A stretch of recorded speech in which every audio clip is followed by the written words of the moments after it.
1, 2, 3, 4. FWA, FWA, FWA, FWA, FWA, FWA, FWA, FWA.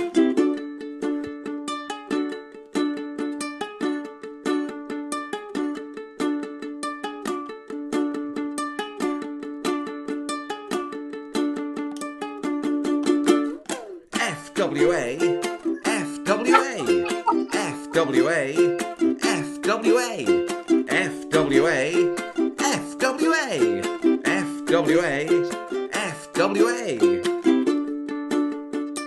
Hello everyone and welcome to Nothing and Like It, thankfully the only podcast chronicling the FWA via its appearances on television. I am available for all your podcast needs, Kieran Lefort, and I must introduce the two men who legitimately have just heard that intro music for the first time. First, available at auction, reserve price £111. It is Eddie Sideburns. Eddie, how are you?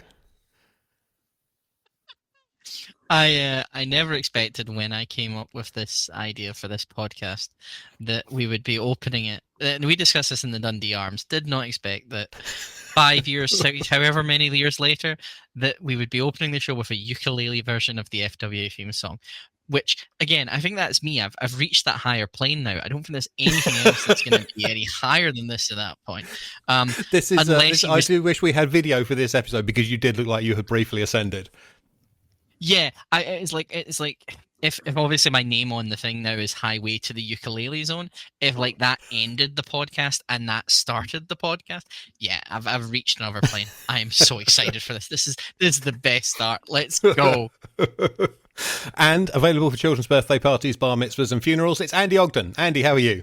Probably my own funeral, mate. But yeah, no, I'm doing all right. I don't think that that statue of George Formby in Inley could have played that as well on his ukulele. Brilliant.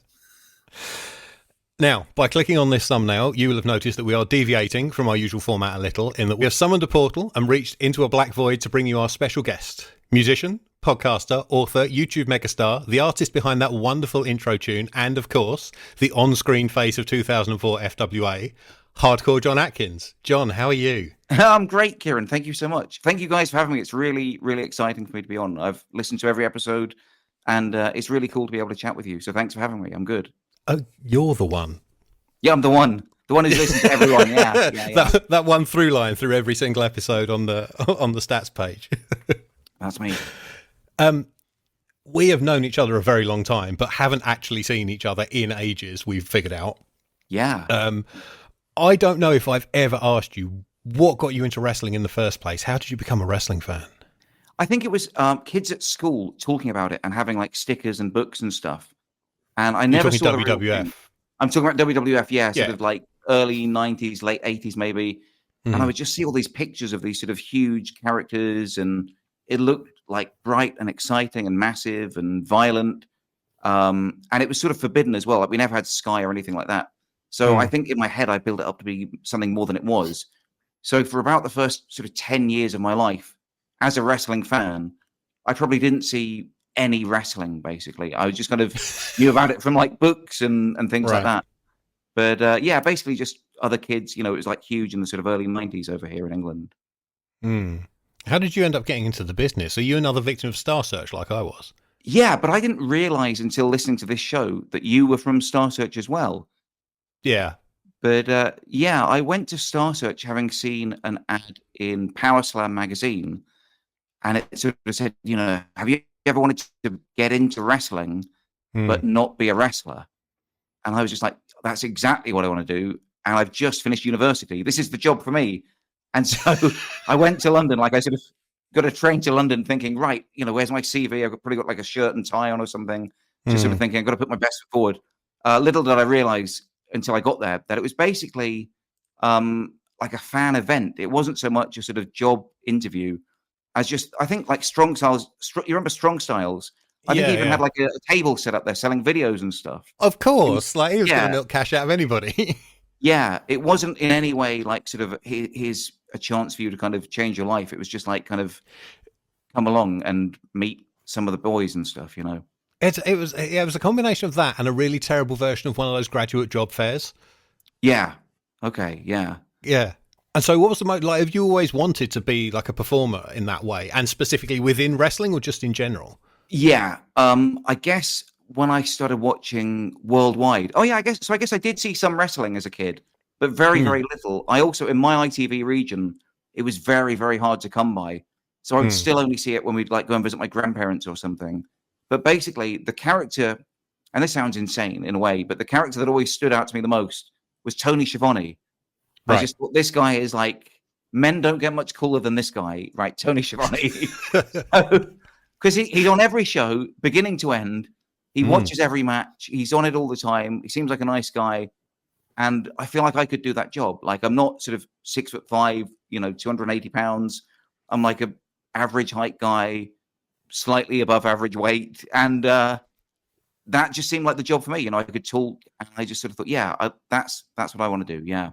And so when it came to the FWA, I mean, it was ring announcing first, wasn't it? Like, I remember odd shows where like Jane Childs would take the bulk of it, and there would be one match that was like the audition for the Star Search guy. Yeah. I remember there was one guy who was really good. I remember him wearing white gloves, and he was exceptional, and he lasted one show. And then you were the one that kept coming back. You were the one I kept seeing over and over again. I was the one who wasn't exceptional, right? Well, so okay, the thing is, right, I basically said to Alex, I will do anything to be involved. I'll do anything. And I said that First to him. mistake. Yeah, that was mistake number one, right? Yeah. So I think the Star Search was, I could almost date it because it was kind of the date I broke up with my first like serious girlfriend from uni. So it was like August 2000, whatever, I guess. Yeah. And I said, I will do anything. Like, I'll go anywhere. And I'm not kidding. Like, I was like that desperate to be involved. And then I just had nothing back until like about 2 months later, like October, November or something. And he called me one night and sort of said, oh, we've got a show coming up in like December. Can you put some posters out for us around London? And I just said, well, I'd really love to. And I'm back at my parents' at the moment. I'm living in Bournemouth. I've just finished uni. I'm back in Bournemouth. But I tell you what, by the end of the year, I'll move to London and I'll be there for everything you want. And literally within like a month, I'd moved to London. I went to that Star Search in December, and I went up to him at the show. I said, look, I've just moved to London, like literally yesterday. What can I do? Give me those posters. I'll put them up. I'll help out with whatever I can. And that was sort of how I got into it. Like I could not have been more dedicated to doing it, So that guy might have been good with his little gloves, but did he move to London to do it? The answer is probably no. So yeah. Can't put up posters with gloves on anyway. Score a point for John Atkins there. Well done over the gloved man. The mysterious gloved man. Yeah. Oh, yeah, by the way, so I went to Alex sent me to the FWA Academy to sort of like hone my craft, if you like, as ring announcer. And the first show I went to, there was already a guy there, and he'd been doing it for I don't know how many months, and apparently he only had one arm, but I just don't remember him only having one arm. Do you remember like a one-armed ring announcer? I vaguely remember a one-armed ring announcer, but I didn't realize he was an academy guy. Like, I thought he was one of the Star Search people. Well, I think he might have been, and I think he might have just got in first.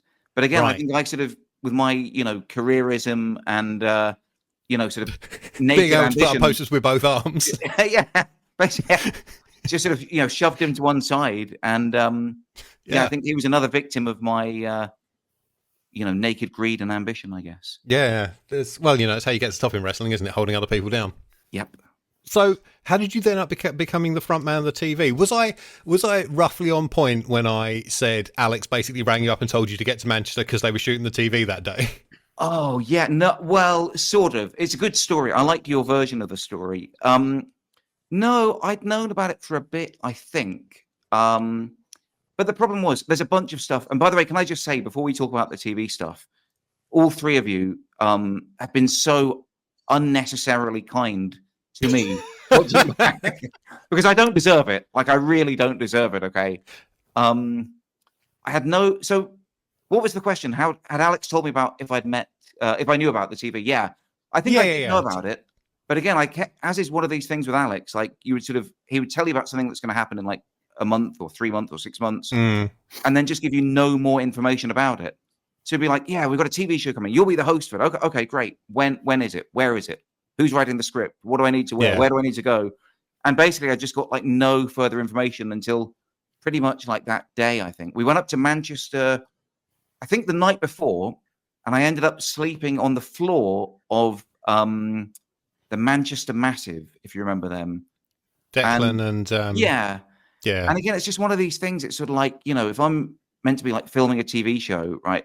And I'm not trying to be precious about it, but like, I don't want to be sleeping on someone's floor because like my hair will be sort of all up the side or whatever, you know, like I just would like to have someone who can like iron you my want to look shirt. like a professional, not like you've been found in the street on the way to the studio. Yeah. So it was just, it was bad. And I feel, but also at that stage of my life, I didn't deserve much better because I certainly had no business doing it or being it. I'd never wanted to be the host, like the sort of on-camera host. I didn't particularly want to be a ring announcer, although I did end up like loving that and did take me to some cool places. I basically just wanted to be like a sort of face play-by-play commentator, a la, you know, Tony Schiavone. And everything else I did was just literally because I was available, basically. Yeah, you ended up having to have your Fink and Mean Gene moments before you got to be Tony. Yeah. And a little fun fact, I hate that phrase, but I can't stop saying it lately. A little fun fact for you as well is until about a week ago, I'd never seen any FWA TV ever. Really? Yeah. I just can't. I mean, I had no access at the time. I had no access to it. Right, I was living in a little flat in London. Didn't have Sky or access to Sky. You know, no one. Did I not give you DVDs? God, what a fucking bastard I was. I'm so sorry. It's okay. I owe you 26 episodes. You're welcome to keep them. I really don't need to see them. There's a whole channel of them on YouTube. You can some of them remastered in HD. But yeah, that's how I saw one of them on. And the only reason I would want to have watched it at the time is to have got better, right? Because I had no idea what I was doing. And it's only watching it back, I'm like, oh, right, this is how you speak to a camera. This is how you do it. And in fact, I sort of taught myself by doing YouTube, really, like 10 years later or 5 years later, whatever it was. Like now, I don't know if you've seen any of my videos, but like I have got some on-screen presence, I hope, or charisma at least. But like on the camera, I'm literally, oh, man, this is a bit of a bugbear of mine. I'm just going to go on a little rant, if that's okay. Go for it. Right? But okay, so when we were filming these shows, right, I'm just there. I've written the script that morning that it's really bad. And Alex is changing it constantly as we're going along. We're talking about the first Manchester taping, right? Still? Let's say the first Manchester taping. But in all honesty, all of the show, basically. But yeah, the first Manchester taping, I've sort of scribbled the notes down that morning, trying to do it from memory, but it's all changing around me anyway. And basically, I'm stood in this tiny little room in front of a green screen, and I'm just talking in a normal voice because no one's like watching it back. Like basically, if you're going to be on screen, you have to project a bit, and you have to have some sort of personality or charisma. And yet, every time I try and be like sort of, hey, coming up today on FWA TV, you're not going to believe it. We've got a great match between X and Y and whatever. Alex is like, that's too much. That's too much, right? Just say it normally. So I'll be like, so today on FWA television, we've got very lucky to have a match with Flash Barker and Doug Williams, and very excited to see who on earth is going to come on top of this. And that comes across even quieter on the TV. Yeah, Eddie, go ahead. Sorry. My favorite line of yours still, and to this day, I'm curious about who is going to be the next member of the family, because the amount of times that you've had to say that. That was promised 3 weeks in a row, yes. But we found that, hey, they tried and Simmons said no. So we move on. Yeah. Well, I have no idea.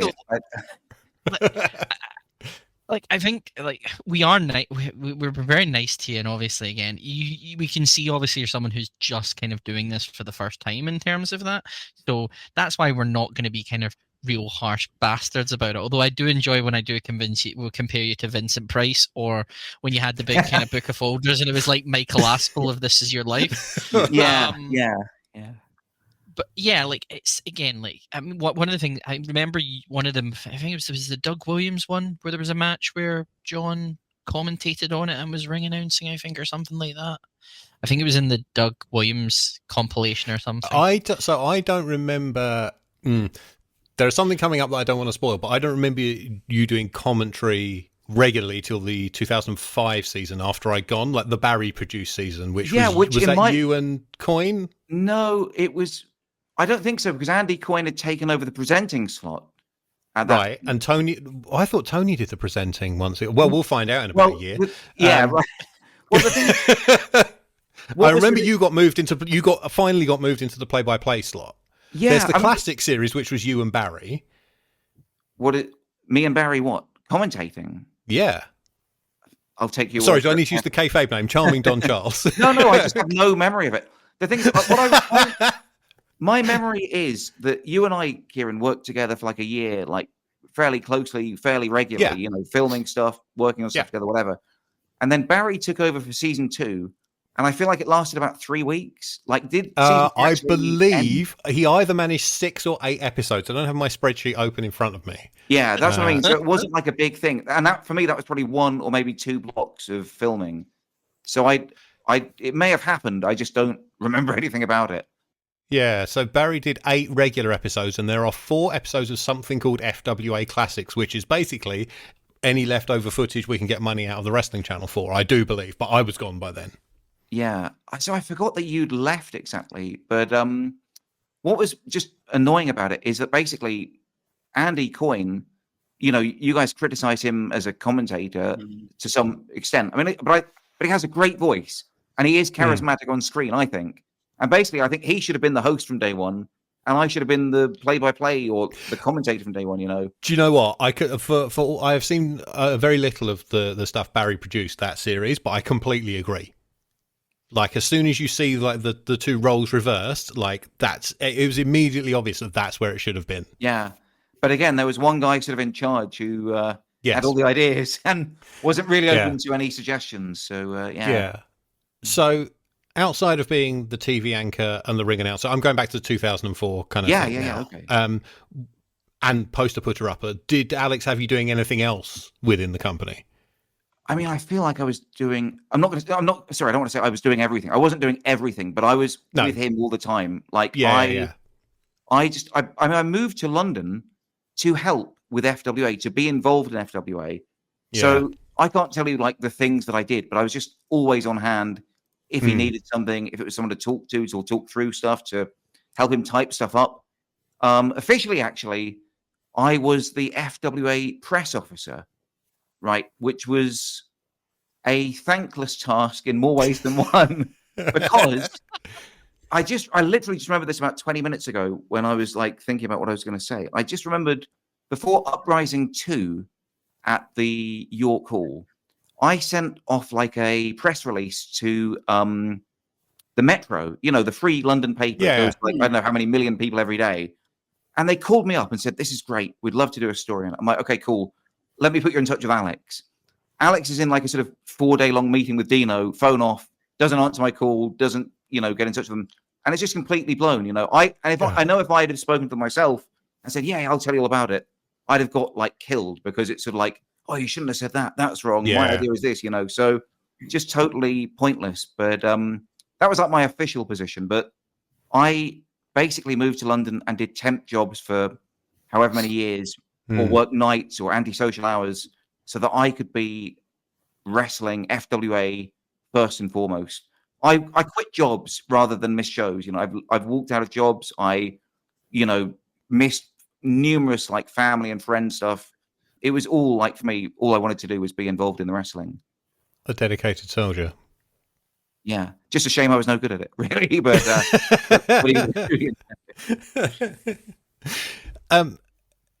although it was a small show on a small channel, your face and voice were all over it. So did you ever get recognized outside of a wrestling show? Yes, but normally by people who were trying to get into it, like who wanted to be wrestlers. I remember getting recognized by a guy who would go on to become, do you remember Nikko Brixton or something? Yeah, I do. Yeah, my God. I met him at Leicester Square. I met him in Leicester Square once, and I think he might have like tried to like give me a rap CD or something. I don't know, but like that would be on brand for that character for sure. Yeah, and I don't. Yeah, occasionally it would happen. Occasionally it would happen like when like I would have a friend visiting, or like my parents were up or something. So people always thought I was doing really well, because like whenever I was with someone else, it seemed to happen. But when I was on my own, not so much. So it happened occasionally, but not massively. But yeah, a bit here and there, I think. Yeah. So you talked about us like shooting the presenter segments and stuff. What is your memory of those things, those days? I remember we would usually try and do like a month at a time, right? Like try and do like 3, 4, 5 weeks in one go. Yeah. And you can always tell the ones that come at the end of a taping because you don't plug anything for next week because we haven't planned that far ahead. Well, again, I'll take your word for that. I haven't seen them ever, not just for 20 years. I haven't seen them ever, so I don't know. But my memories are, you would come around to my flat carrying all this stuff, your green stick a green blanket on the wall. Yeah, stick it on my wall, which I was like terrified of losing the deposit for when we'd take it off. And we would just film stuff in the green screen. But again, I'm just watching it. Like I said, I watched it like literally last week for the first time ever. And I was also watching some old ECW recently. And that was kind of, Joey Styles filming in front of the big banner. Whatever. Yeah. Yeah. And I'm like, I think the mistake we made is trying to is green screen, basically. Absolutely. That was the style of the day. But it would have been so much more fun or better to we lived in the center of London. You could have just walked me along the Thames with a mic and, or in front of Big Ben or, anything basically. And it would have been cool, interesting, a bit of movement, a bit of, something to watch. Yeah. I mean, that's basically what I did a few years later. Oh, I don't want to mention his name, but with someone else. Yeah, with someone else. Yeah. And that was great. That was really good fun. And, like I say, like just standing in front of a green screen sucks the atmosphere out of anything. It looks really stilted. I can hardly move because it messes the lights and the shadows and everything. Yeah. And it's a shame. Like, it was such a great opportunity, a great experience. I'm really like now. Oh, yeah, that's my answer to that question. But if I could just say something else on top of it, is I really want to thank you guys, all three of you, right? Because when I first discovered your podcast about, I don't know when did it start? Like a year ago, 6 months ago? I have no idea when I messaged you about it. But yeah, we're a year or so in. Yeah, I'm not kidding. I came out in cold sweats whenever I saw there was a new episode out. And I would listen. I'd wait till like everyone had gone to bed. Like my wife was asleep, my son's asleep, and I would listen to it at like 1 o'clock in the morning for like an hour and a half, 2 hours. And she'd be like, "Oh my goodness, I hope they're not going to mention me. I hope they don't mention me." And I'd be like so worried about it, and just sort of thinking, do all these people like still hate me? Was I really that bad? And yes, I was that bad, but at least they don't still hate me, so that's okay. But basically, anyway, I've walked around for like 20 years. This has been like a source of shame for me in some ways. Like kind of. Like I'm excited. It's cool to say that I did all this stuff, but I'm also like scared that someone's going to find it and be like, "Hang on, you said it was like really good, and it's this, And listening to this show has just made me put it in a whole new perspective. Like I can look back on it. It's 20 years ago. I was 23, 24 years old, no experience, like a young kid moving to London, just doing anything he could to get involved in wrestling, and it was just fun. And it's just another part of my life. And I can just enjoy looking back at it and, have a laugh about it. So thank you guys. You said, Kieran, like the other day, it was something a bit like therapy for you or something, talking about this stuff on your episode. And like, it kind of is a bit. Yeah. This has genuinely been like really therapeutic for me. So I really appreciate you guys doing it. That makes me and Andy therapists then. Christ, I don't know how anyone's going to feel with that. Yeah. I wanted to ask, John was saying about like the setup for it was a bit like Joey Styles ECW in the basement. I've just had visions of Alex Shane in the background washing his leather kecks. Well, thankfully, he was never present for any filming of that stuff, was he? It was always only you and me. Yeah, and we had to wait till your flatmates had gone out, and then we put the screen up in the living room. Yeah, but even comparing it to the ECW stuff, like the camera guy was moving constantly, even though it was just Joey Styles and a guy holding a camera. Yeah, he was like sort of nodding his head to it and like, taking the camera, and there was some movement, right? Whereas it's so static and stationary with the green screen that. I mean, I'm perfectly willing to shoulder my percentage of blame for that. I had no idea what I was doing, and then when I got the footage into the computer, I had no idea how to key out a green screen. So I couldn't even make it look good. I don't know how deep we need to get into the minutiae of TV production 20 years ago. You're in a safe space as well, John. How hard a taskmaster was Kieran. Now, don't worry, we can fight him off if he tries to find you or anything like that. But no, what was it like working with our lovely host? I mean, put it this way: I'm happy and excited to talk to him 20 years later. So I think It can't have been too bad, or Yeah. all the bad memories have faded. that could be it as well. I Yeah. actually do have. I have one memory of losing my rag a little bit with you. Actually, I don't know if you remember or not at all. It's just because of how sort of ramshackle the production was. I'm sure this was probably for various reasons. We'd filmed the certain match like 2 or 3 times. I'd done the commentary for it like 2 or 3 times, and I'd used this line like a number of times. And then you said something like, "Oh, you've said that like in the last match or in some other match or whatever." And I was just like, "Yeah, but it's only because we've done it 6 times already." So I basically got very angry that we'd already recorded it multiple times. This must have been when we were doing the stuff for the extras on the DVDs. It might be, yeah, because that's you. That's you solo, and I remember we recorded all that in my living room. I think it was your living room. Yeah, that would have been you, me, and Ralph in my living room in Hemel Hempstead. Yeah, it could have been. But anyway, I'm sorry about that, Kieran. I didn't mean to. Don't worry about it. It's fine. I'm sure it was fairly mild mannered. Yeah. Yeah, you're generally a mild mannered, happy go lucky sort of fella. Yeah. With the nickname Hardcore, where did that come from? Oh wow, that's weird. I should be able to remember that easily. I think basically, so Alex gave it to me, or maybe even Greg Lambert, I think, but probably Alex, as like a sort of ironic name, right? Like, oh no, I've just remembered it. So it originally came because on the British Breakout Tour, there was a hardcore match every night. Probably like Paul Travell or the Family or something. Yeah. And just every night when I would announce it, I'd be like, the following contest is a hardcore match or whatever. I was just really sort of over the top, gruffly voice. And he said, "Oh, we'll have to start calling you Hardcore John Atkins." And it sort of stuck from there. And then it became like a sort of ironic nickname because, again, like you said, like very sort of mild-mannered, quiet, happy-go-lucky, whatever guy. That's where it came from. But I remember one of these, they were always trying to sort of add new, top of the range things, like try and make it sort of as good as it could be, even though it never quite worked out that well. As good as it could be on 200 quid, yeah. Yeah, so one of the York Hall or Bethnal Green shows, Alex is like, "Yeah, this is going to be the best one yet. It's going to look amazing. I've got makeup ladies. We got makeup ladies, so go and get makeup on before the show." So I'm sitting in the chair, getting like sort of powder or whatever on my head. And Alex is like, "Come on, Hardcore, you got to go. Come on, get ready." And the lady's like, "Oh, why do you call you Hardcore?" I said, "Oh, it's my nickname." And she said, "Oh, why is your nickname Hardcore?" And I said, "Oh, because I've appeared in a number of adult movies." And yeah. But instead, that was the response I was expecting, right? That I was expecting her to just like laugh at that. But instead she goes, "Oh yeah, I think I've seen a couple."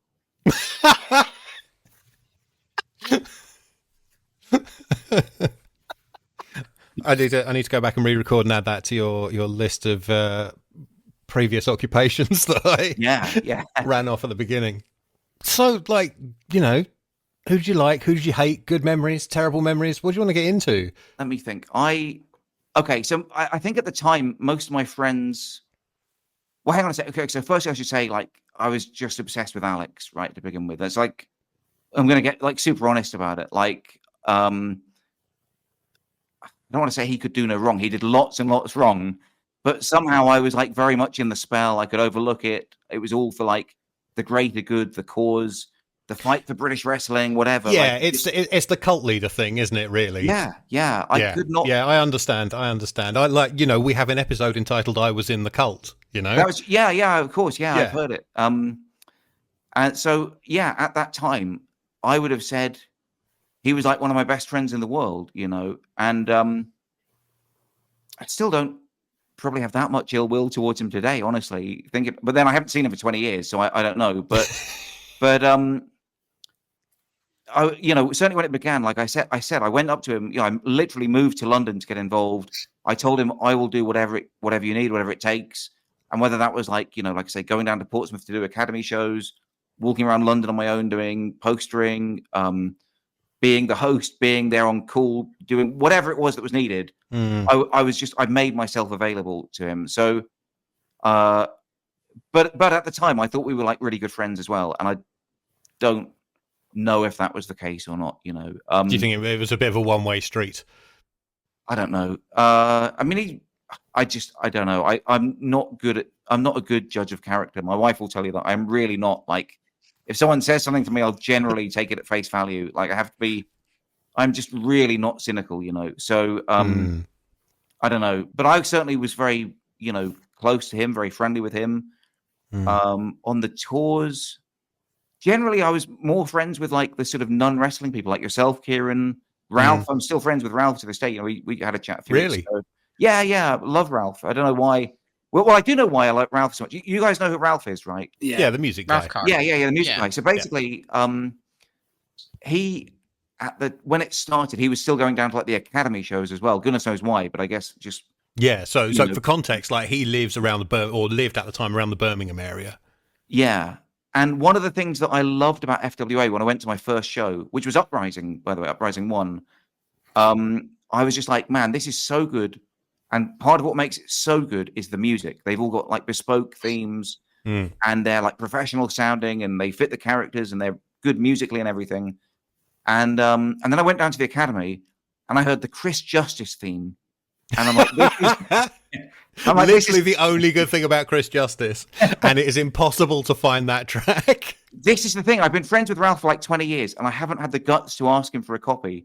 And I was hoping you guys might have it because I really want that. I know where there is one. I can't get hold of it. That's all I can say. Oh man, I genuinely would love that tune, but but I was like, I've got to shake this guy's hand. The guy who made the Chris Justice thing. I've got to introduce myself to him. And from then on, you know, we became like good friends. And again, like when it was like the breakout tour and stuff, I would probably be sitting in the passenger seat chatting with Ralph, the driver, and the wrestlers would be in the back. I got on okay with pretty much everyone, but I don't know. I also didn't want to be. I didn't have like an attitude. I didn't want to kind of go in like being a big shot. I wanted to kind of be. Sounds pretty lame saying like humble. I didn't want to kind of, you know, be like a nuisance in the locker room. I just wanted to kind of be respectful and keep out of the way. And so I'm still friends with a few wrestlers now, but I won't go into who they are. I think because that's perfectly fair. Yeah, I don't know. Well, I better not. But basically, it's more to do with like geography than anything else. Yeah. I suppose one question I asked: did you work for anyone else while you were with FW at the same time? Really, in terms of that. So this is one of the weird things. Like I wanted to be exclusive to FWA. Like my dream was that Alex would say, "Okay, you're doing all this work. You add all the shows. You're doing this and that. We'll pay you this amount of money, and you're our guy, right?" But basically, it just never happened. And even there were all these times where every now and again, he'd get it in his head, like, "Oh, we're going to do contracts. We're going to get everyone in the country is going to be under contract. And then I'll get a cut of the contracts, right?" And I was waiting for him to offer me a contract, right? And he never even discussed it with me, right? And again, you know, why would he? I mean, I'm only a ring announcer, right? Like, I'm not saying I deserved it, but I just kind of thought, like, I was waiting for the call, if you know what I mean. Like I was like desperate to hand over a percentage of my earnings to this guy for doing nothing, right? But never even thought of me in that way, I guess. But the FWA, I dedicated so much of my time and my energy and my life to, but never made a penny from, you know, like just, I got paid eventually a little bit. You'd be in the wage queue getting the brown envelope after a show like the rest of us. Yeah, eventually, but it wasn't a given, and certainly not on. I don't think I got paid I think I got paid for like maybe 2 shows on the whole British Breakout tour. I did the Academy show for years for free. The Academy every month would go down to Portsmouth on my own money. I wanted to say on my own dime. That sounds too American. On my own, off my own back. I would make my way down to Portsmouth every month for free, paying for my train ticket and everything. Like I did all this stuff for them basically, and because of that, these other companies started messaging me. You know, so they'd be like, "Oh, can you work for us? Do you want to announce for us, or you know, film stuff for us, or do some commentary for us?" And yeah, I basically ended up doing commentary for loads of different people, or presenting, or ring announcing, and you know, I'd get paid a bit more for most of these shows, and I just had to kind of look at it like, well, I guess I'm a professional ring announcer for hire or commentator for hire, But I didn't want to be. That's the weird thing. And I loved it in a way, like the fact that I was working for all these people. But what's weird about it is because of how, I don't know, low budget everything was, or incestuous, or just London centric it all was. I somehow, despite being ill-equipped to front one show on the channel, ended up being on almost every show on the wrestling channel at some point. I have no idea how it happened, and no idea how it happened. In a Ring of Honor scramble. Yeah. King of the Mountain on TNA. Yeah. Yeah, Sean Herbert must have hated me because I was on every show on his network, and I was probably the least qualified person to be on TV, full stop. every time he turns on his own channel, there's your face. Yeah. So please, if you ever are in touch with him, just send in my apologies, okay? It's nothing to do with me, right? I'm just thinking of Father Jack. Who put that gobshite on the telly? Yeah. Exactly. Yeah, I can see him throwing a chair through the screen or something. Yeah. I can just clearly tell why there was no the wrestling channel.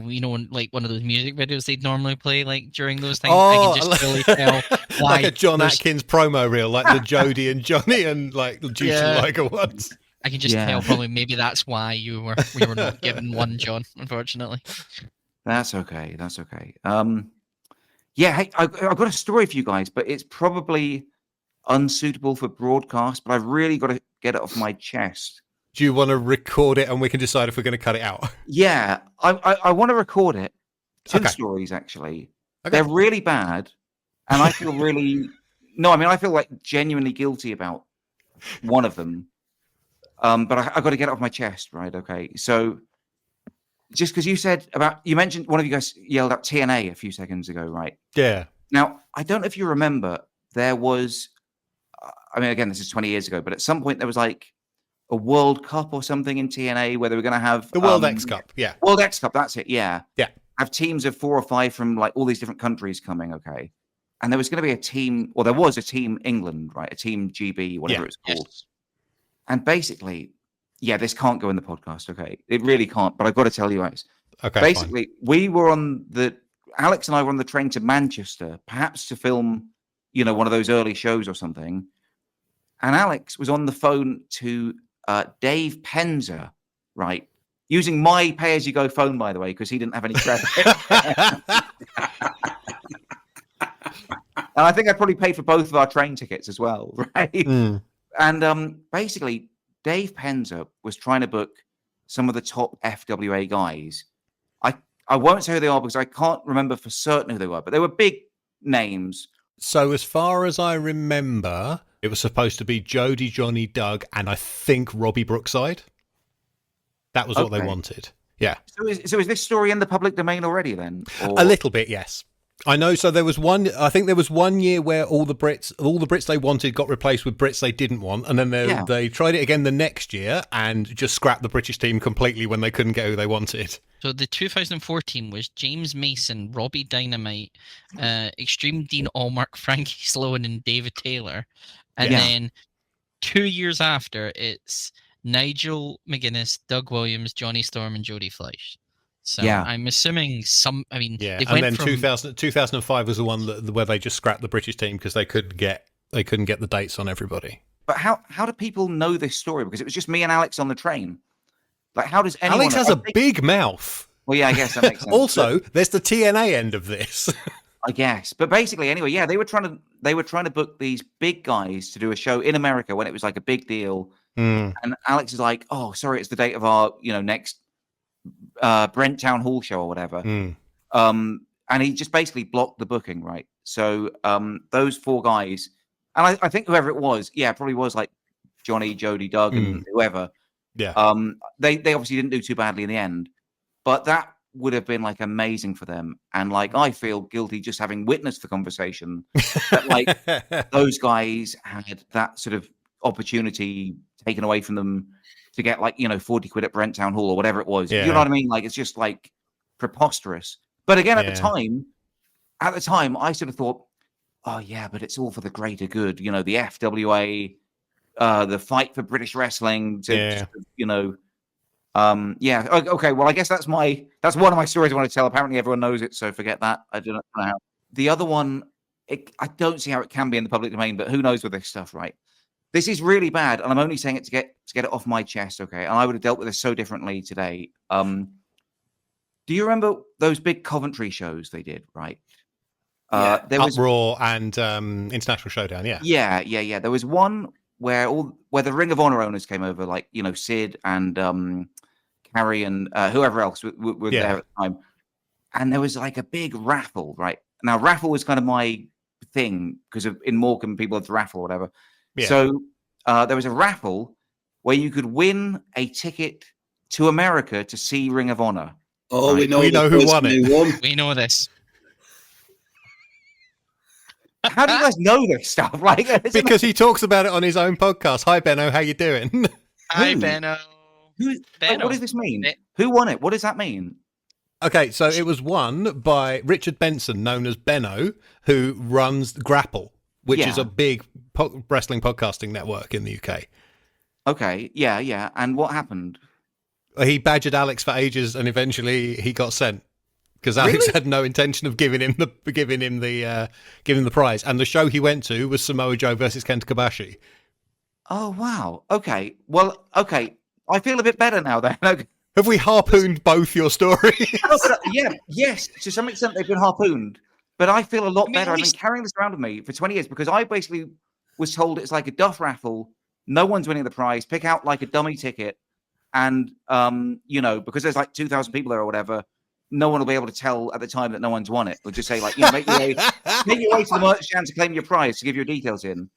And at the time, I was just like so flustered. I had like 1,000 things going on. It's like this Coventry show. I'm trying to get on the links or whatever. If I had known if I was just a slightly more assertive, whatever, I'd have said, you know, get Dan Reed to do it, get Mo Chatra to do it, whatever. I'm not doing this. It's just totally wrong. But I'm delighted that someone actually did win it and they actually got sent to America. That's amazing. I'm really, like, that's a weight off my mind. Because like I said, I feel guilty about that. So, I mean, he will not stop telling you if you ever get the chance to tell you that he went to see Samoa Joe versus Kenta Kobashi and that he was there. Like, on Must See Matches, when we did that match, he was the guest. Well, good for him. I'm delighted about that. I got to check that episode out. That's amazing. So I've been carrying this guilt around with me. Like I said, this show is like therapy for me, and that is like, again, like I say, like a source of shame or like guilt for me that I sort of did that. And I'm delighted that someone got that prize. That's amazing. That is amazing. Yeah. He had a hell of an experience by all accounts. Good. So while you're on the therapy couch, let's move out of the FWA. We've moved on. We're at Universal Uproar, apparently. This is all going in, by the way. Yeah. Okay. Given they are publicly available stories, right? Yeah. I had not. Yeah. I don't know how, because as far as I'm concerned, I'm the only one they happen to, and I've never told anyone. But somehow everyone knows anyway, so that's okay. Yeah. I think you've just been outside the bubble, which is not a bad thing. Oh, I am, totally. Yeah, I haven't watched until WWE came to Netflix. I hadn't watched anything for like years, like years and years. And now I've got like a 6-year-old son, and we watch like the Penta and Rey Fenix matches every week, and that's about it, right? Are they his favorites? Yeah. Penta and Rey Fenix. And we've got, do you remember that game it was about 10 years ago, WWE All-Stars? So it has like kind of the new people and the legends. So we've got that game on my old Game Boy, and he loves all the people on that. And he loves Penta and Rey Fenix, and that's kind of it. But we just watch like sort of 20 minutes a week. We're going to go and see Scotty 2 Hotty at a local show in a few months' time. And that'll do me, that'll do me. Nice. So post FWA, what did you get up to in the business after that? I remember the Mr. TV character. Oh, okay, yeah. So again, I guess it came back to me sort of waiting for that call that never came of like, surely he'll see all the work that I've done and, sign me up or get me to do something on a sort of more, permanent basis. But basically it didn't happen. I feel like I got loads of ring announcing work. I mean, I worked for LDN and IPW loads. In fact, IPW kind of became sort of it sort of took over from where FWA was for me, and it was about it was about as local as well. I was doing tons of stuff for Barry's SAS, mainly like commentary for him, and then I got a call from Ralph asking me because he began sort of, I don't know quite how it was, either Ralph or Ian, but they were both working together, I guess, at the time, and saying he was doing some MMA shows in Ireland, and they were looking for an announcer, like an MC, and he got me involved with them. Is this cameraman / editor Ian Dewhurst? Yeah. Previously mentioned. Yeah.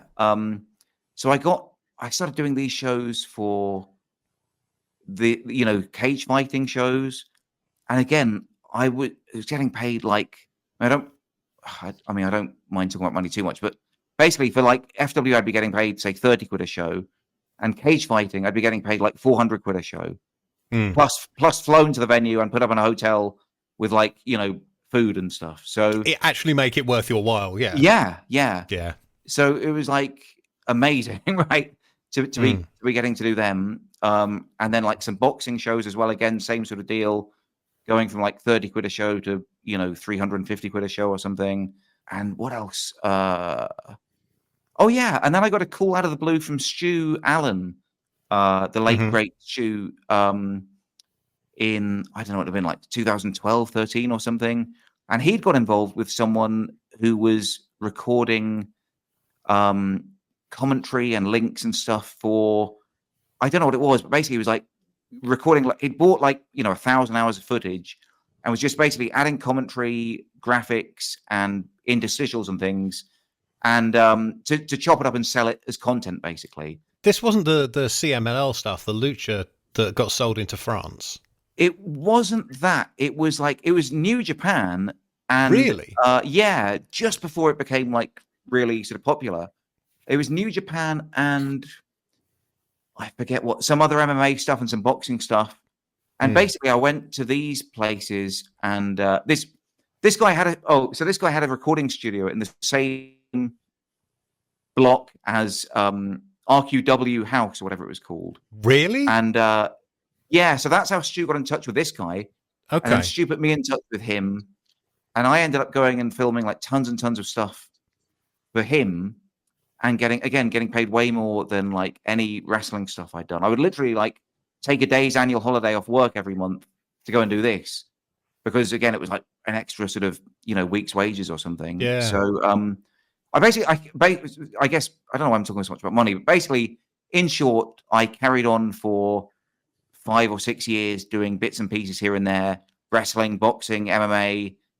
And then the last thing I did was also the thing with Cabana and Danielson, Wrestling Road Diaries. Did you ever hear about that? Because so at least the first one wasn't Fozzy the camera guy. No, I was the camera guy. Really? Because he was roped into one of those, I remember. He was doing something. This is oh no, okay. I think that might have been like a aborted project, maybe when. Or am I getting confused with the thing he was doing with AJ Styles in 2004? I don't know, because I think that whatever that was, I don't know if it ever saw the light of day or ever finished or anything. Fair enough. Right? Okay. But this is something I went on. So again, I have a very I've always had a bit of a sort of ad hoc approach to work, right? Like I'll sort of do a job until I'm fed up with it and then quit, basically. But because most of my hobbies have earned me money, I can generally afford to live for a few weeks or months, and I'll be okay for the most part. So at some point, I'd like quit my day job. I was like fed up with life. I had a friend in America I hadn't seen for ages. I went to visit him. First night he was living in Chicago. First night I was in Chicago, I texted Cabana and said, "Oh, hey man, I'm in town for like a couple of days. Do you want to hang out?" We went and grabbed some dinner, and then he said, "I've got this idea. I'm about to go on like a 10-day road trip around America with me, Brian Danielson, Sal Renaro, who's like a sort of Ring of Honor guy, whatever." And I was kind of thinking about filming it for like a documentary. Would you be interested in like filming it for me? And I'm just like, yeah, I got nothing to go home for. Like, count me in. So basically, instead of sort of spending a couple of weeks with my friend who I've known for like 20 years, my best man, in fact, at my wedding, actually, I ended up going around America with Colt Cabana and Brian Danielson and Sal Renaro, like filming a documentary with them, which was like really cool. And then writing about it in Power Slam, which paid for my plane flight. So again, it was like amazing, like really. But but it's sort of, yeah, I think that was about the last thing I did wrestling wise, I think. I was gonna ask, like, when did you get out and what triggered leaving wrestling behind? Was it a gradual thing where it just suddenly wasn't there anymore, or was there just like the opposite of an inciting incident, if you like? No, there was a few incidents. I'll tell you them and then I'll ask you to cut them out afterwards, probably. But basically, I'd been doing it for like 10 years, right? And at some point, you think I'm probably worth a bit more than like the bare minimum, and I shouldn't be fighting every time I want to get like my expenses paid or my wages paid, or getting cut from a show as soon as like, budgetary issues or whatever. So basically, it happened one time too many, and I'm just like, yeah, I just don't want to do it anymore. And again, like I say, at that time, I'd started doing the MMA stuff, getting paid literally like 10 times or more what I was getting for the wrestling. I just couldn't be bothered, which sounds really bad, but I'd done it. I'd done it for years. It was my dream, my goal, my passion. I loved doing it at the time. And then I've done it, and I emceed some of my favorite wrestlers of all time. Like I introduced, like Mick Foley at Coventry. Like it didn't get much better than that for me. I did a Q&A with him at the Red Rose Comedy Club. And at the time, no one was ever going to, like WWE were never going to hire like an English announcer or anything or commentator. And even if they did, it wouldn't have been me. But I mean, there was no like pathway from like the British Indies to America. Yeah. So I just kind of thought, well, I've got as far as I can go. I'm not really being treated with the respect or making the money. And I think I'm probably making this sound better than it did, but I think probably one of those weekends where I got like bumped from a show or something, I was like, right, well, you know what, I'll make this little video with my camera teaching people how to play ukulele, and then and that sort of became like my hobby that replaced wrestling, just making these little videos, teaching the ukulele, and sort of went from there, I guess. My very next question is, how's life after wrestling? How did YouTube fame come about? Yeah, well, I mean, that's a whole other story. But life after wrestling is amazing, right? Like I said, I started making these little videos as a joke, literally teaching, how to play the ukulele. But to give it some wrestling context, if you want, actually, Elazar, you remember Elazar? Yeah. Yeah. He had this big idea that YouTube or live streaming was going to be huge. And he had a friend who was like a big shot Hollywood producer who was like desperate to kind of get some British guys filming stuff. And basically me, Elazar, and Fozzy began filming this YouTube show. Again, another thing I've lived in shame of and like embarrassed by for 10 or more years, called Those Video Guys. And we were basically doing it, again, it's one of those things, we're doing it for free every week, forever. And it was like one of those things, sort of step one, make these videos for free every week. Step two, question mark, question mark, question mark. Step three, profit. Yes. And basically the profit never came. But off the back of doing that, because of Elazar's links, we got invited to something at Google where this guy had flown over from America to show off something he'd just written called the YouTube Creator's Handbook, which is basically the secret guide of how to make a successful YouTube video. So Elazar couldn't go for whatever reason. I think Fozzy had left, but whatever by that point. I was like, man, it's not every day you get to go to Google. I'll go. I took the afternoon of work. It was around the corner. Went to this meeting, took copious notes, took them back to Elazar and the guy who was doing it with us at the time, and said, all these things it says to do, we're doing literally the opposite. Do you want to change what we're doing? And Elazar was like, no, let's just stick with what we're doing. So I'm like, okay, fair enough. And I just kept this notebook, sort of thinking, well, one day it might be like Grey Sports Almanac kind of. One day it might be valuable. And I just a few months later, I think on my own YouTube channel, I'd started making these little ukulele videos called Old Time Ukulele Guy. That's the first one I remember. I think you specifically sent me the Super Mario Brothers one. Oh, okay. Yeah. Which I always like maybe even before you posted it. I remember seeing that pretty early on. Oh, interesting. But basically, I'd always been making, since YouTube, I'd making these really sort of bad inverted commas, funny videos that no one really cared about or watched, and why would they? And then I was putting these old, weird, random black and white ukulele videos out. And for some reason, people were actually watching them, and not just like my mum, like people were actually watching them and giving them a thumbs up and liking them.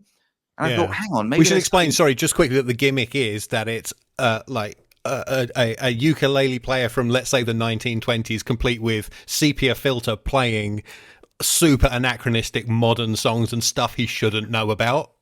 Yeah, and it's like if I may, it's a bit of a one-note joke, but it's pretty funny. like that's the gag every time. Yeah. Well, it was the first 10 or 11 times, I guess. Yeah. But anyway, so these videos have been sort of getting like some views, and I thought, hang on, maybe there's something I can do with the ukulele. Then I guess at some point I got like an iPhone, and I'd always wanted to have like a video camera that I could like edit on and stuff. And I had this iPhone, and I had a ukulele, and I had this book, which is basically how to make a successful YouTube channel. And I was like, okay, let's see if I can put all these things together. And I made this like 5 or 10 minute video. It's still up there now, called like literally how to learn the ukulele in 10 minutes or 5 minutes, whatever it is. And it's sort of like, start with a joke at 10 seconds in, ask people to subscribe at 30 seconds in, ask for a like, post it at 7:30 on a Sunday evening, whatever. And all of this stuff has changed now, by the way. None of it will work anymore because they're constantly the algorithm changing. Is ever shifting. Exactly, yeah. But at the time, it was right place, right time, right information. And I basically just made this goofy, tongue-in-cheek how to play ukulele video. But as goofy and tongue-in-cheek as it was, I'd also done everything to like maximize search engine optimization and do all the kind of correct stuff that they told us about. And basically, this video that I'd made for a joke, people, again, started watching it, started liking it, commenting, saying do more. And I began making it as a hobby, like once or twice a month. And then I started earning a bit of money from it. And then I was able to go part-time at my job. I remember that. Yeah. So that I definitely remember. I remember I distinctly remember you and we had a drink or we had a meal, and you telling me that the YouTube revenue was good enough that you had been able to go you were working for a council at the time, I do believe. Yeah. And it was enough to pay your rent. Yeah. Which, given where you lived in London, I was very surprised at. Yeah. It would not do that today, let me tell you. So basically, I sort of was making these videos about once a month, and they were kind of like, it was growing every month a little bit, right, this revenue. But I'm talking like, at first pennies or a few dollars. And then I was like, yeah, but if I did this maths, right, and I'm not good at maths, so it's ridiculous that I sort of changed my whole life based on this very wonky sum. But basically, I sort of figured, like, if I'm making $10 from one video, if I could make 100 videos, I could get $1,000. Is that right? And so if I could make, instead of one video a month, I could make 2 a week. In a year, I might be able to earn enough money that if I tighten my belt, I might be able to almost live off it, right? And so I went back to work after Christmas and said, I want to go down to 3 days a week. And they were like, okay, cool. I guess you want like Friday and Monday off. And I'm like, no, I want Tuesday and Thursday off. I want work days off because I'm going to treat it like a job. Every Tuesday, I'm going to post a video. Every Thursday, I'm going to post a video. If I did Friday and Monday off, it would be a long weekend. I'd just never get out of bed. But every Tuesday and Thursday for a week, for a year, I would make a video. So I went from posting 1 a month to 2 a week without fail. And in fact, it was like a snowball effect. And the revenue grew a lot faster. And I was able to quit the job within, I don't know, like 6 months of doing that or something. And then it just blew up. Like it blew up. And I went to LA. I ended up moving to LA and living out there and living well out there. Like, did really well for a while. And then, things happened. Like I got married, became a dad, got a mortgage, and just basically again, much like the wrestling, you do anything for long enough. And as much as of a dream job as it might be, it still became a job. And I just couldn't do it anymore. And this is maybe like an interesting thing to open up to you guys about. But basically, I went for 10 years, rain or shine, whether I was like moving house, moving country, getting married, being a dad, posting videos regularly, at least 2 a week for 10 years. And then at some point, my views started going down, my subscriber count was going down, whatever it was all going down. And I was throwing everything I could at it, at a wall. and just nothing I could do could reverse that, right? And then about a couple of years ago, we bought our place, the first house, and my wife said, it was like an old place. We had to do it up. She said, I know you've got this like streak, but whatever you do, you have to take a month off to help me fix it up. I can't fix the whole place up on my own. You've got to take a month off to help me. And basically, I took a month off doing YouTube to sort of help us move and fix the place up and everything. And it didn't make any difference. My views continued to go down and my money continued to go down. But at about the same rate, like I was still earning money. It was just going down. And basically, once we'd settled in, I couldn't start again. Like I couldn't get back into it. I was just sort of, I think I literally spent like about a year just staring at the wall of the office, like I just couldn't motivate myself to turn on the camera even. Like I hated like looking at myself on screen. I hated making the videos, editing them, like just none of it was enjoyable. And so I've just started doing a master's in music therapy as a sort of view to like a sort of dignified exit plan from YouTube. I've just finished my first year of that, in fact. I'm going to be a music therapist in a couple of years, hopefully. And then by day and night, obviously I've still got some money coming in from YouTube and stuff. But by day, I do walking tours of Bath. And by night, I've just started doing ghost tours of Bath as the spooky Professor Jonathan Beckett IV. So, so just like I can't do a 9 to 5, right? I cannot do a regular job unless it's 9 p.m. to 5 a.m. Yeah, I know what you mean. Yeah. I think I know how we can resolve John's problems and get that ukulele video YouTube money revenue back in. There was a request that was made that I don't think you've done yet. And you did. It was just a certain theme that Andy Ogden may, we all may like, we all may know. I'm pretty sure you were requested to do the Jack Xavier theme from FWA. Am I correct in saying really? That was no? I don't know. I don't know. I think the general FWA theme is enough for John. Yeah, we're very grateful for him doing that. I think further exposure to the music of Jack Xavier would push both John and Andy over the edge. Bloody would, mate. I mean, I did watch one of the videos. I looked at one of. I think it's the one where you did the Minecraft lava chicken song. Yeah. They're really, really good. I really enjoyed it. It was like, see, this is how like fragile my ego is that I nearly sent you that video, all three of you, and asked to say like, can you just watch this to confirm that I can speak on camera?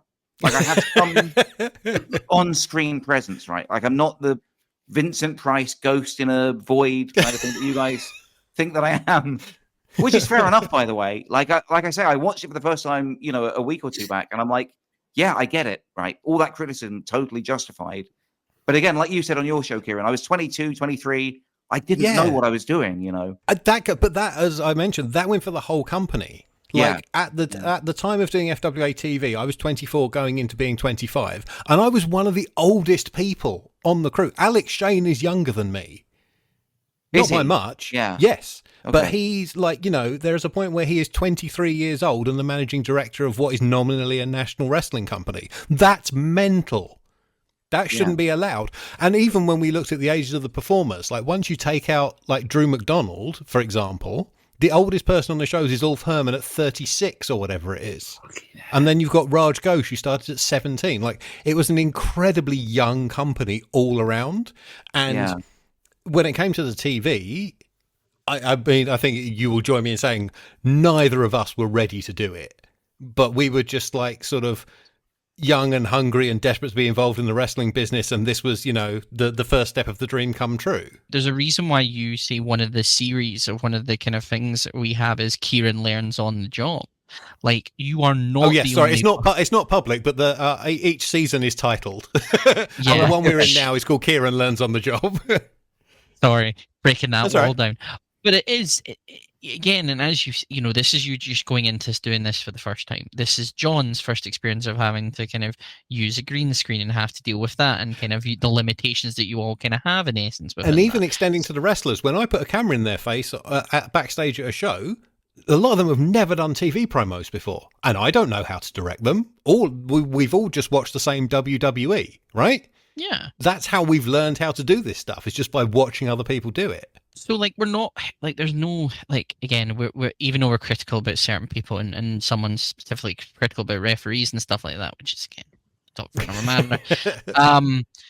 It's all out of love because, again, we understand that this is Kieran's first time doing anything like this. He's in charge of a TV show. He's got to please Alex Shane, a difficult task. He's got to please Sean Herbert, a difficult task. He's got to please everyone at that point. So, like, you know, when we're talking about the Vincent Price stuff and things like that, it is doing it out of love because, again, the thing is, we understand this is your first time having to do something like this. And I assume the John Atkins then to the John Atkins now, from what I've seen, obviously, with the ukulele stuff, there's such a complete and utter difference because you've had hindsight. I think if both of us were thrust into the same positions today, it would all be completely different.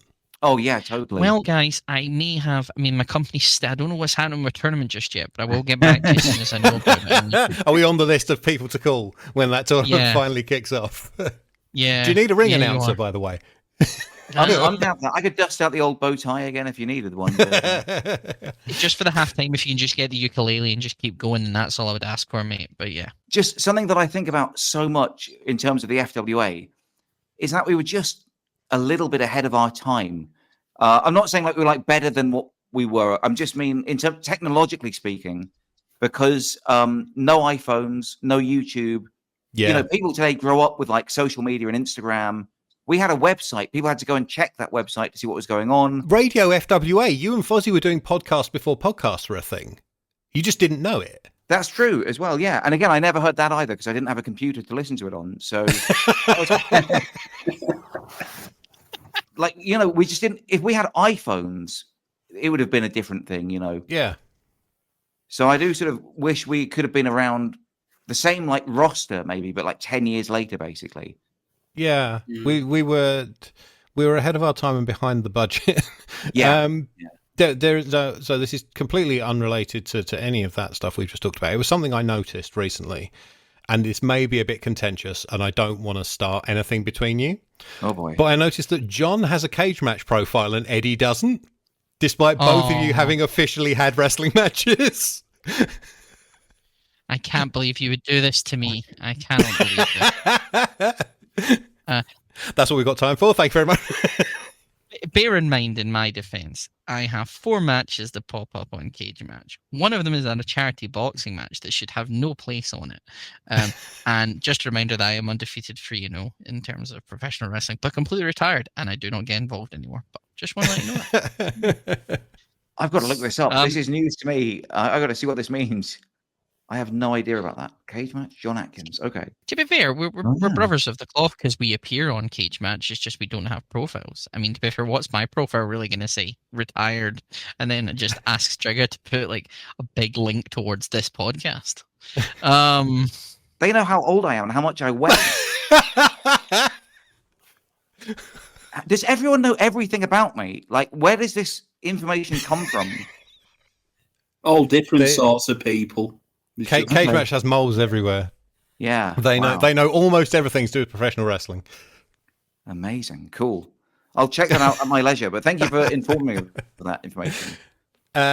Before we wrap this up and take it home, Andy or Eddie, have you got anything else you wanted to ask? I want to ask about it. It's a trainee battle royal winner, John Atkins. I'm just. Oh my God, he's even won matches. He even won 5 years between appearances. 2007 was the winner of a battle royal, and then 2012 in a 28-man battle royal. Pushing your luck there a bit, John. I think he could beat 27 other people. Yeah. I don't even remember that second one. I remember the first one. I absolutely insisted on going over. Like I had to win, but I don't remember. I have no memory of that second one at all. I don't. Yeah. Well, IBW. Oh yeah. I do remember that actually, because I was like the sort of white meat face ring announcer, but I guess they just hadn't booked enough people. Like a 28-man battle royal. You can see they're already like stretching for numbers, whatever. It was just literally all hands on deck. And I think I just like ripped off my tie, my jacket, jumped in for a second, and then probably jumped back out. And then I remember at the end apologizing for my bad behavior and saying, I'm ever so sorry I let the excitement get the better of me, and moved on. But yeah. But no, the trainee battle royal, yeah, I absolutely insisted on going over. I wouldn't have it any other way. To be fair, you've also got an 8.0 rating on Cage Match because Boris the Menace says Atkins was a great presenter and commentator for the FWA, and now it seems he's a great ukulele player. So someone's taking in your ukulele into your career. Are we uncovering an alter ego? Is Boris? No, it's not me. That comment is like 12 years old though, so I don't know whatever happened to Boris the Menace. I don't know. But... Yeah. John, is there anything else, like any memories you have that we haven't hit on that you wanted to talk about? Yeah. Just two or three if you've got a minute or two more. Absolutely. One, it goes back to that first job squad. Do you remember the job squads? This kind of the pub nights in that Star Trek pub. Yeah. Yes, these kind of like half fan nights, they were like sort of half kayfabe, half yeah. Can you describe it? I don't really know how to describe it. Just like a fan. It basically was like fans mingle with the wrestlers and Alex persuades people to buy him a pint. Yeah. Okay. It was a way for Alex to not have to pay for his own drinks on a night out. Fair enough. Well, anyway, so I went to one. And again, this was literally like the weekend I'd moved to London, I think. Or it could have been the one after that anyway. But I remember hearing on Talk Sport how when... Was it Christopher Daniels won the world championship? No one knew it was happening. Even the boys, right? Even the wrestlers, even the MC, the announcer didn't know it was going to happen, right? I think it was the Chris Daniels title change. It could have been something else. Mm-hmm. But basically, I remember Alex talking at some length about how even our announcer didn't know it was going to happen. You know, he couldn't believe it. So from that point, I was always like, Flip, I've got to be on my guard in these shows, right? I'm always going to kind of like be ready for anything, basically. And but then they'd have, you know, guest MCs, guest timekeepers, whatever, who didn't know what they were doing and would just mess up, basically. But I would tend to get the blame as the person. All of that is irrelevant to the story I was going to tell. I've just realized I'm going completely off track here. So that's fine. This job squad, going back to this job squad, right? About 5 minutes, you know, about halfway into the show, Elazar comes round. Me and you were at a table, Kieran. I wonder if you remember the story.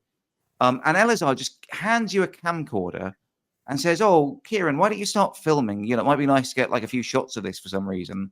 I think I know what this is. Yeah. I don't remember filming it, but I think I know where this is going. Well, here's the story. So Elazar gives you this camera and it goes, "Oh yeah, film this. Might be nice to get like some you know, B-roll or whatever you want to call it, right? Some footage for fan videos, whatever." Yeah. And so you get the camera and you're about to start filming. About 5 minutes later, Cade, who's doing his like work shoot outside a gimmick, you know, I don't want to do this new thing, comes in, right? Thinking about it for like 2 seconds. Clearly, Elazar wanted you to film that, right? Yeah. But he comes in, and I'm like, Kieran, I don't think we should be filming this. It's just unprofessional, right? You know, let's turn the camera off. No one needs to see this stuff. You know, let's just draw a veil over this. We don't want this getting out onto the fan forums or anything. So I don't think you recorded that thing, right? Because I'm sort of like trying to be professional. If Elazar had just said, "Hey, Kieran, we're going to do an angle in a minute. Why don't you film it for us, but make it look legit?" You would have done a great job, you know.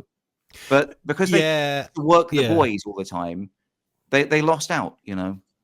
Yeah, there's nothing wrong with letting the boys in on stuff occasionally. I mean, I mentioned on the show, like when New Frontiers 2004, when Steve Corino like made his surprise return, the only warning I got about that was Elazar maybe 2 minutes beforehand putting his hand on my back and going, "Just keep an eye on the door behind you," and walking off. That was it. Yeah. I mean, I've never got the point of like not cluing people in on stuff because that's the show. Like they're part of the show, you know? Yeah. They kind of want that genuine reaction, I guess. But like, it's not genuine anyway, though, is it? It's like, it's not a real thing anyway. Like, I'm much better actor than reactor, I think. So I'm not saying, like, if you tell me someone's coming back, act surprised, I can be surprised.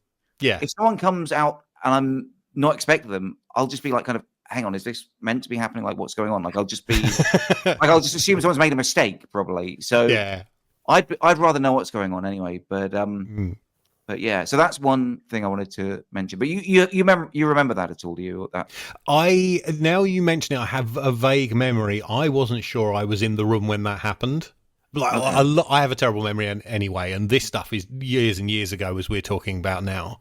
Another thing that I wanted to talk about is the PWI 500. Do you guys know what that is, right? Yeah. Yeah.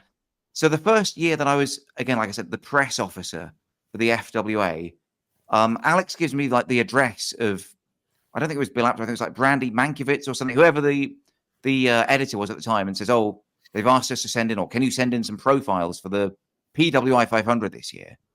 So I'm like a real fan of PWI. Like I've got, well, until last month when I had to throw them all away, which was heartbreaking. But I basically had like about 1,000 copies under my bed for sort of, decades. And like that was just like so exciting to me. So I wrote all these profiles. I wrote it for like probably like Jack Xavier, James Ty, I forget who else, maybe like Raj Ghosh, Birchall, maybe, I don't know who it was, but like kind of basically my favorite wrestlers who I thought were kind of like the best wrestlers. They all get in, and then Alex is reading it. He goes, "Where's mine?" And I'm like, "Well, Alex, why didn't you just say, can you send in a profile for me to be in the PWI 500? Because I didn't even think of him, which probably doesn't say much for either of us. But he was just sort of like, "Oh yeah, where's my one?" And I'm just like, if you'd wanted it, just tell me. Like I say, clue the boys in, right? Let me know what you want, and I'll do it. But yeah, so that was another thing. My most exciting import of all the people that we had, and we had like tons of people, like CM Punk, Raven, Mick Foley, I don't know, Sandman, but a bunch of like really big names that would have kind of been cool when I was growing up or watching wrestling or whatever. But the best and most exciting thing for me, and I'll never stop being grateful to Phil Austin for making this happen, was the night before Uprising 2. Phil invited me out to Johnny Rockets in Piccadilly Square to have dinner with Bill Apter from Pro Wrestling Illustrated. And that was just like the most exciting thing for me. Like I said, I had like thousands of copies of all his magazines, and just to get to meet him was like amazing. I remember hanging out with him a bit. He was a really nice guy. Yeah, he was quite nice. And very complimentary of what we were doing as well. Like when he was at the shows, he was getting into the product. Oh, nice. That's nice to hear. Yeah. Although I did manage to offend him by asking if Eddie Elner was a real person or not. Well, you never could tell with an Aptomatic who was real and who wasn't. I still don't know the answer. Like he just sort of just got really quiet and stopped talking to me for a bit, I think. But he was really nice. I was really excited to meet him. Another story I just meant to tell you, again, like when I say story, it's only like a sentence long. But when I went down to my first Portsmouth Academy show to like sort of train to be a ring announcer, I guess I met like Mark Sloan or something. He said, "Oh yeah, just go and get changed." And I was like, "Where's the change room?" Go to the change room. And I go in there and I literally see, I think, Sticks and a bunch of, like kids. And I just say to Sticks, like, "Where's all the other wrestlers?" Which is like probably the worst thing I've said to him. Because I don't know if you remember the FWA Academy. It was basically... I do. Many skinny boy. Yeah, exactly. Necessary training, right? Yeah. Yes. Yeah. So I was like, when are all the other guys turning up there? Where's all the other wrestlers? And I didn't really endear myself to many of them on that occasion, I don't think. I was going to ask, see the stuff obviously that we've kind of been watching and stuff like that, and the stuff before you were involved. Have you went back and watched any of that stuff? Like the That's FW interesting. for the My Had Channel? you seen any FWA before you went to Star Search? No, hadn't seen any FWA. Was Star Search before or after Uprising 1, actually? I think it was before. It was before, because my first, I think that was August 2002, and then August 2002, or the end. It was August bank holiday because it was on a Monday. Was Hotwired in Ware? Don't do it. Okay. Which was my first show on camera. And then I assumed they'd have a proper crew to do Uprising because that was a big show. I had a ticket, turned up, and the first thing that happened was Elisar came up to me and went, "Hello, mate, how you doing? Where's your camera?" And I was like, "I'm sitting in row 6, buddy. I don't have it." Yeah. So that would have been October. So yeah, Star Search was before Uprising. So then, no, I hadn't seen any FWA. And then the first thing I saw was Uprising 1. Yeah, go ahead. Sorry, Eddie. I was so desperate to know whether you were like an Andy anti-free TV fan, whether you were on whether you're on the side of the old school or the new school. No. Yeah, but yeah. But what I loved about Uprising 1 is that it was just, I really would say, like, it was like the perfect show for me at that time. Because again, in that era before Uprising, to my knowledge anyway, I only had like All Star or TWA, the Scott Conway shows and stuff. And with all due respect to both of those promotions, they absolutely sucked. And so, sorry, that's a little bit blunt there. With all due respect to both of those promotions, they were they sucked. I can't sugarcoat it. They were just boring, right? They were not for the discerning fan. Okay. No, they were like the standard family audience shows, weren't they? Like yeah. They went from town to town, and whatever story they told didn't mean anything the next month. That's the stupid thing about it. Yeah, because I hate it when I've heard promoters say to like, "Oh, it's just the casual fans, the casuals, they don't matter." And I'm like, no, you're insulting them, because again, they would say like, "Oh, right, we're coming back next month with a ladder," and then you go back next month, and it wouldn't even be the same wrestlers. It would be like, a totally different thing. No memory of anything that had happened before. It was, they were just horrible, these shows. And then I went to Uprising 1, got there, hours early because I was just so excited, and see the people arriving in limos or a limo going around the block, presumably. Yeah. And I'm like, wow, this is amazing. This is really cool. Go in, fireworks, again, amazing. All these people have this awesome bespoke music, fantastic, like quality matches. Maybe there was even like blood or hardcore stuff, I don't know, but like just really sort of exciting stuff. I wasn't getting my intelligence insulted, but also as a first-time viewer, I wasn't like left out or anything. Like I felt like I could pick everything up pretty easily, and I was like, man, I've got to get into this. I've got to be a part of this show. I think we finally found out what was in Ben Corrigan's giant bag. It was John. I would say all the stuff that John was talking about, and then our Ben trying to get into York Hall with always like a typewriter in his bag and stuff like that. This has gone on far longer than I meant it to, and I would like to thank John very much for his time. John, the floor is yours to tell everybody about your ongoing projects, where you can be found on the internet, if you want to be found, and all of that kind of stuff. I don't know. Honestly, I'm trying to wean myself off all of that stuff. I'm hardly on social media at all. I have a YouTube channel called The Ukulele Teacher. If you want to learn how to play the ukulele, check it out, youtube.com/The Ukulele Teacher, or search me on the social medias, but I'm barely on them.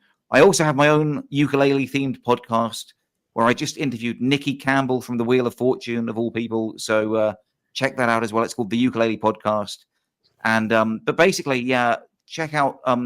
come to Bath and come on a ghost tour with me. I think that'll be more fun. So let's do that instead. If you want to meet me, let's do that. That sounds like a great idea. I may very well do that. Thank you so much for your time, John. This has been an absolute pleasure. Thank you, guys. I've loved every minute. Thank you. Cheers, John. And as for us, you can find everything to do with this show at linktr.ee/FWApod. We are on Twitter, Blue Sky, and YouTube at FWApod, and Instagram at FWA.pod. As for me personally, I guess you could follow Kieran Edits on Blue Sky. Totally forgot to ask the others to get them to do their thing. Eddie, tell me about the tournament. Unfortunately, I've got some bad news. I don't own the rights to the website. Unfortunately, there was an auction, and I didn't realize this until last minute. And I saw the bidding was at £100. And I was like, do you know what? Maybe for a laugh, and I mean this legit. I was like, maybe if it's still on for like a couple of days, I'll go in and I'll maybe put a bid in for it. And then when I went to check to see how much went, it had been sold for £110. So just like World of Sport, when they had their IP stolen by Stephen Fludder's PCW, I don't even have my own website domain. So you can find me and details about the tournament on Eddie Sideburns at Blue Sky. The Twitter account is retired.